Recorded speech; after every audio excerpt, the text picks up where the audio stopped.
The Grand Ashford Hotel was a polished, old-money showpiece, the type of establishment where chandeliers dripped like icicles from 20-foot ceilings.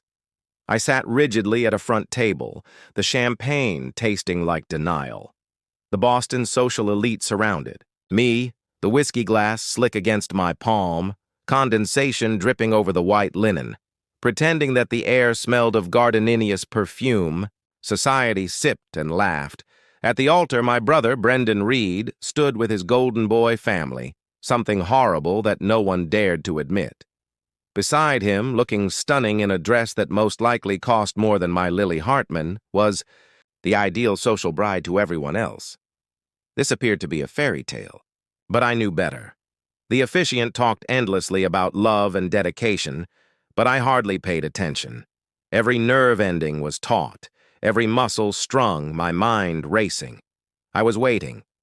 I should have been numb by now because the treachery had been going on for months, possibly longer. It wasn't new. Under the dim hospital lights, in the hollow promises, my son Micah had battled for life.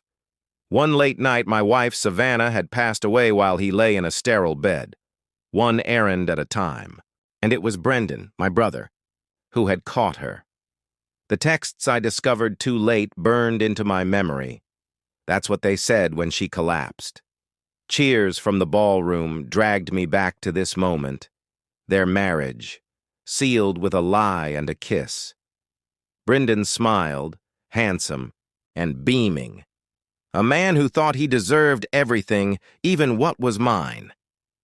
And Lily, the picture of elegance, gripped his arm, completely ignorant, or perhaps fully aware, that the man next to her had squandered his own brother's life without blinking. Perhaps she simply didn't care. In situations like this, appearances always took precedence over truth. I waved away, the waiter, and took another sip of whiskey.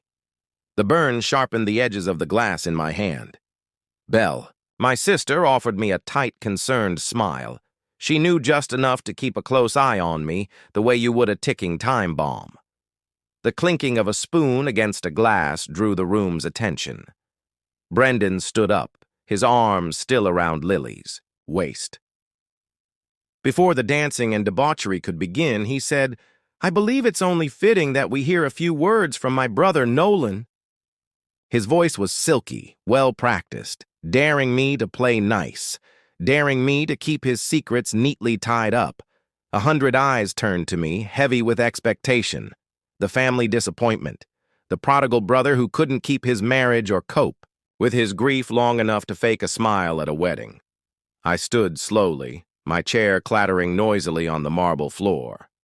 I waited, unhurried. When Brendan's smile faltered, even just slightly, I let him sweat.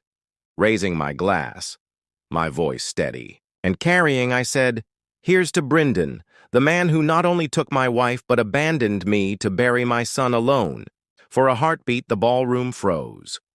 Nobody breathed. Then, the explosion. Gasps, shattered glass, Lily's mouth falling open in a perfect O before someone dropped a champagne flute. The priest, looking over his notes, paled visibly, shut his book without a word, and strode down the aisle, a ship slicing through rubble. Chaos bloomed. Some voices rose, some wept, others whispered excitedly, already spinning the next day's headlines. I didn't care. I drained the last of my whiskey, set the glass down with finality, and walked away without looking back. Each stride felt lighter, like chains dropping from my shoulders one by one. Behind me, I heard the unraveling start, the fabric of the lie being torn apart. Out of the corner of my eye, I saw Belle rise, heels tapping hurriedly after me. She called my name, but I kept walking. Pushing through the gold-framed doors into the hall, I found a world frozen mid-sip. Servers standing in confusion. The sounds of chaos followed, gasps, names shouted, the screech of chairs on marble. I kept walking, shoulders square, fists locked at my sides. For once, let them all see the truth. Belle's voice caught up with me, urgent, pleading. I slowed but didn't turn. When I finally looked over my shoulder, I saw her fighting for breath, her cocktail dress swishing around her legs. Behind her, Brendan was coming, his footsteps heavy, furious.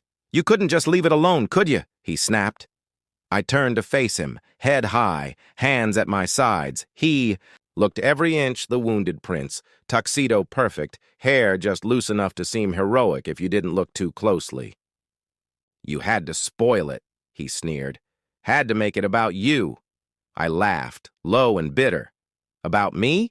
He rushed closer, and Belle sprang between us, hands up like a referee. Brendan ignored her, rage boiling through him in a way I'd never seen. No smirks, no charm, only desperation. "You don't understand," he spat. "You pushed her away." Savannah felt alone. She needed hope. I stepped forward, my voice cold. "And where was Micah in all this, Brendan?" He faltered, opened his mouth, closed it. I was there. I was there. The brilliance of the chandeliers didn't make him golden anymore. He shrank under the light. Belle's hand squeezed my arm, grounding me. "I knew," she whispered, more to herself than to us. I didn't want to hear it, but deep down I already knew. Brendan turned desperately to her. "Brielle, you have to understand." "Don't you dare," she said, her voice soft but slicing. "Don't you put this on anyone but yourself." He reeled. She'd struck him harder than any slap. "I trusted you both. And while I was drowning, you pushed my head beneath the water." Brendan looked around, searching for someone, anyone, to save him. But the hall was empty, the doors already closed, no audience, no admirers, only the raw truth between marble walls. "I didn't want this to happen," he muttered. "It just happened." I shook my head. "Things don't just happen, Brendan. You chose. Every late-night call, every missed hospital visit, every lie."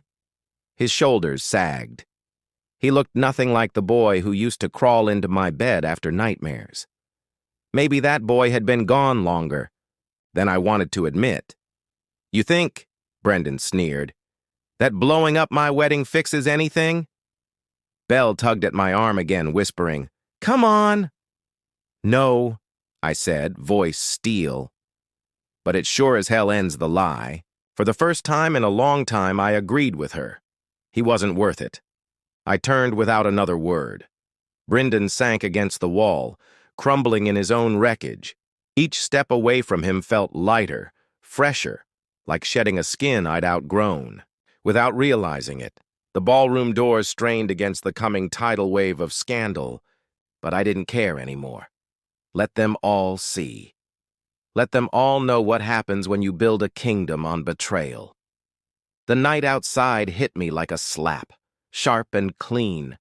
The Boston streets gleamed under streetlights, the pavement still damp from earlier rain.